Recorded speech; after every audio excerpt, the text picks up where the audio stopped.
Bonjour, c'est Drawer et aujourd'hui on va faire une petite vidéo sur laquelle je vais vous parler des films que j'ai vus en 2024, notamment des films d'horreur qui m'ont déçu. Alors c'est pas les pires films d'horreur que j'ai vus, je vais vous parler de ceux dont j'avais des attentes mais qui m'ont déçu au final.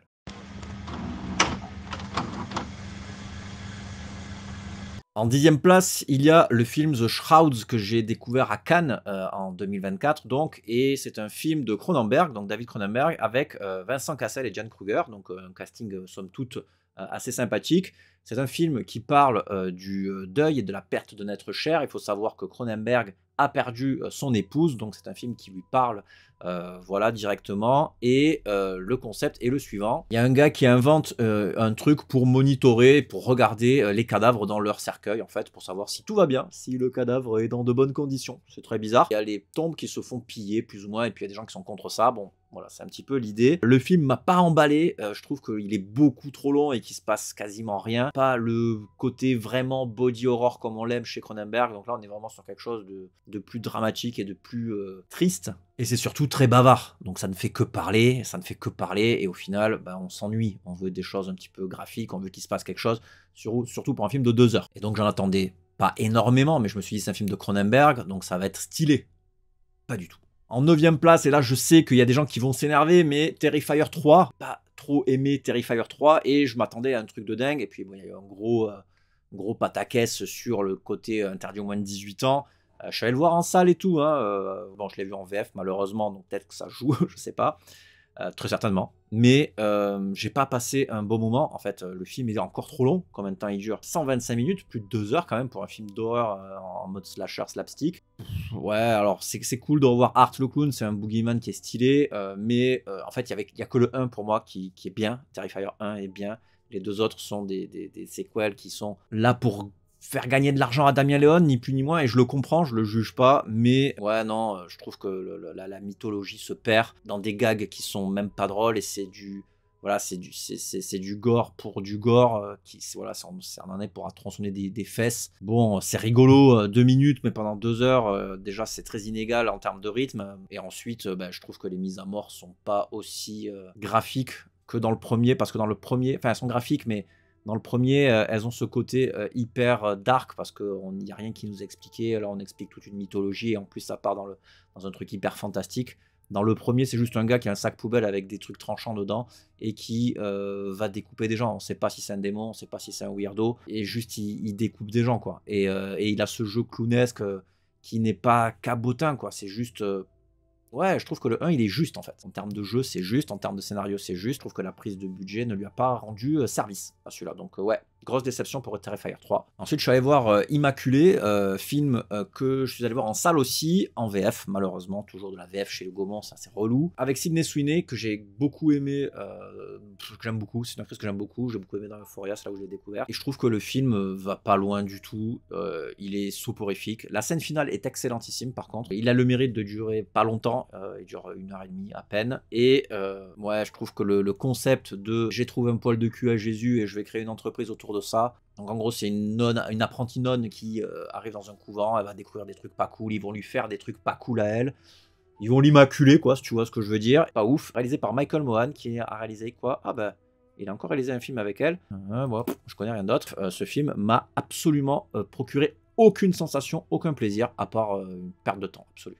Crazy House, alors celui-là j'attendais quelque chose parce que bah, y a Nick Frost, c'est une espèce de comédie qui se passe sur un plateau de type AB Productions, donc un plateau de sitcom, et en gros c'est une famille qui, un peu comme marier 2 enfants, il y a des weirdos façon Devil's Reject qui viennent dans leur maison pour chercher quelque chose, et donc ça va mal se passer évidemment. C'est jamais drôle, c'est juste pas drôle du tout, même s'il y a des effets gore et des trucs un peu violents qui sont sympas, et on voit qu'il y a une envie, que c'est fait avec un petit budget, c'est pas ouf du tout. Franchement, Alicia Silverstone et Nick Frost, pourtant, il y a du bon cast, mais derrière, le film ne fonctionne pas. Après, voilà, si vous avez envie d'un truc léger, d'une comédie qui dure pas longtemps, pareil, 1h30, bah, pouvez-vous le mettre. C'est pas non plus un truc ultra nul à chier, quoi, mais ça fonctionne pas, quoi.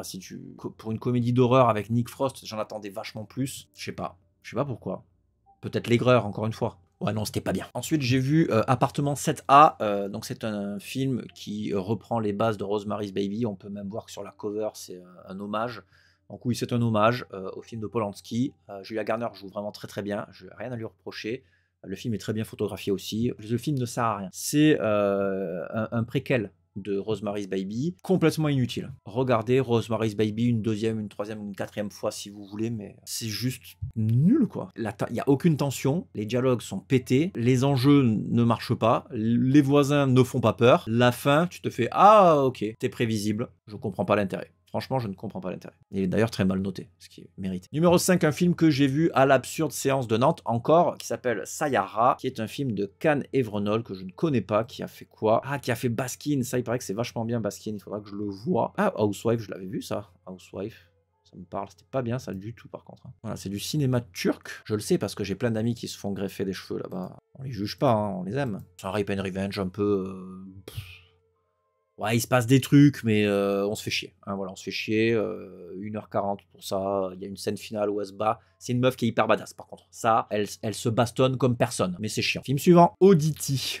Alors, Oddity, j'en avais des attentes parce que il est hyper bien noté. Tout le monde se dit il est cool, il est cool, il est cool. Donc du coup, moi, j'y vais en me disant il est cool. En fait, c'est une succession de jumpscares et de trucs un peu clichés qui font que moi, ça m'énerve et qui font que c'est prévisible, encore une fois, et qui font que je m'ennuie et qui font que c'est un énième film d'horreur qui n'a pas vraiment de personnalité. Donc en gros, c'est une meuf qui est aveugle, qui est médium et qui a une sœur qui est décédée, une sœur jumelle, et en gros, elle récupère une espèce de mannequin et elle va commencer à faire des trucs un peu vaudou pour savoir qui a tué sa sœur. Donc le truc avec le mannequin, c'est hyper creepy, notamment la scène de fin. Il y a une scène de fin hyper creepy, je vous la spoilerai pas évidemment, mais le reste, on se fait chier. L'acting est pas fou, il y a une belle photographie, il y a une belle réal, il y a une bonne bande son quand même. J'attendais plus. Voilà, c'est la vidéo des déceptions ou pas? C'est la vidéo où vous êtes déçus parce que je raconte. Hein. Ah, vous avez pas fini. En troisième place, le film Coucou, Coucou, ça Coucou. Avec Hunter Schafer, encore une nana d'Euphoria que je trouve formidable. Elle, par contre, c'est une super actrice et je suis allé voir le film pour elle et aussi parce qu'il y avait des bonnes critiques. L'affiche est dégueulasse, par contre. Je sais pas ce qu'ils ont foutu avec Photoshop, avec écrit que coup sur ce truc avec le sang qui coule. C'est vraiment pourri. Le film est pas ouf. Hein. Franchement, le film est pas ouf. C'est une espèce de survival paranoïaque. Elle est dans un hôtel et puis après, il y a des trucs qui se passent. Il y a des bruits.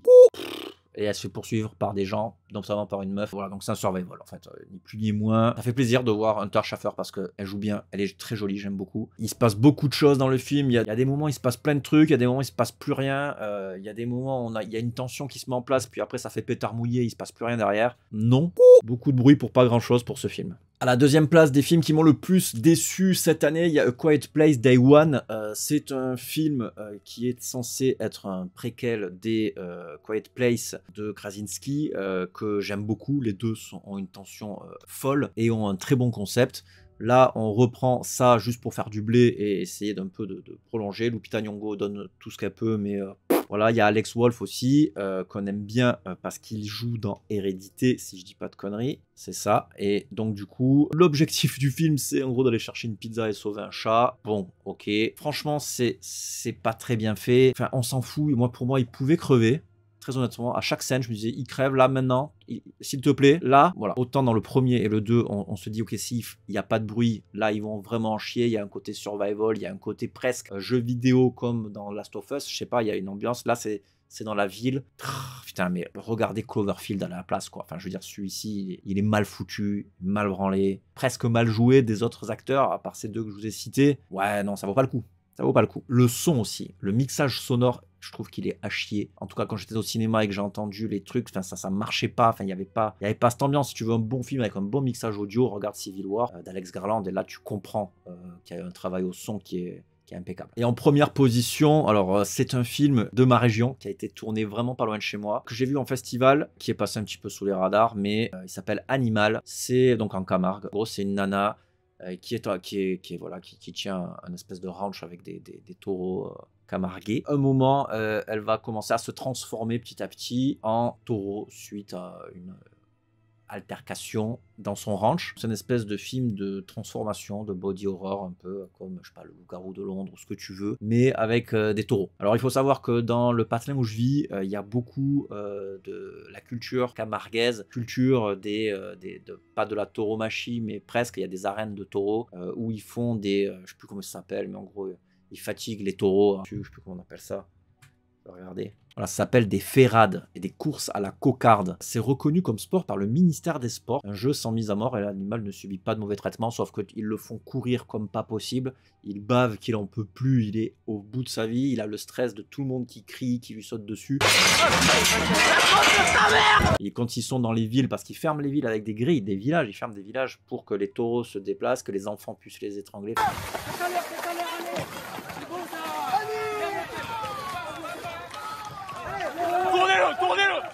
Ils leur sautent dessus, enfin voilà, ils ont un stress pas possible. Moi je trouve que c'est une animation taurine qui doit terminer, qui est un truc de notre temps.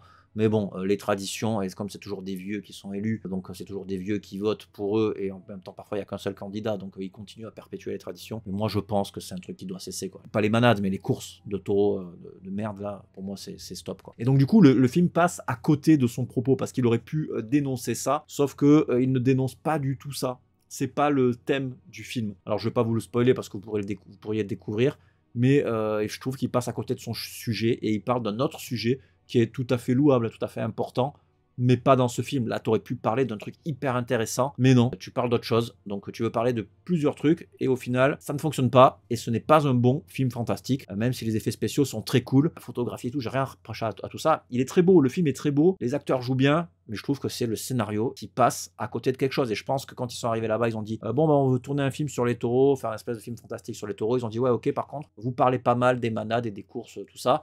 Sinon, ça le fait pas pour nous. Ils ont fait bon, ok. Ils ont baissé leur froc et ils ont fait un film comme ça. Bon, voilà, c'est fort dommage. C'est fort dommage. C'est fort dommage. Parce qu'ici, on n'aime pas la maltraitance animale. On va regarder quelques gars se faire encorner par des taureaux véloces lors de courses camarguaises. Et c'est agréable. C'est agréable.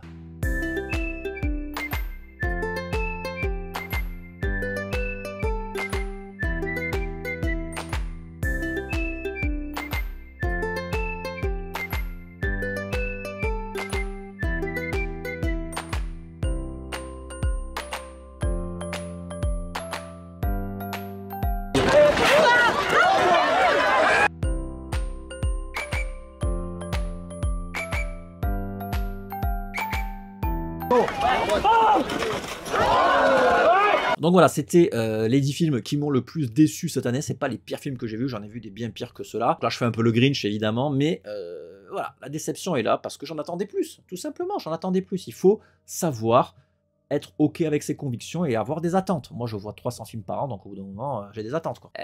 J'ai réouvert mon Tipeee pour mettre des vidéos dessus qui ont été censurées et pour mettre en avant-première d'autres vidéos. Donc celle-là sera en avant-première. Là, vous la voyez après d'autres personnes qui ont payé à partir de 1 €, tu peux la voir. Et puis surtout, ça soutient mon travail. T'as vu, je suis actif. Là, depuis un moment, je poste des vidéos régulièrement. Le soutien, ça donne la force, en tout cas. 1 €, c'est même pas le prix d'un café. Donc vas-y, vas-y, vas-y, vas-y, vas-y, vas-y. Allez, merci, bisous.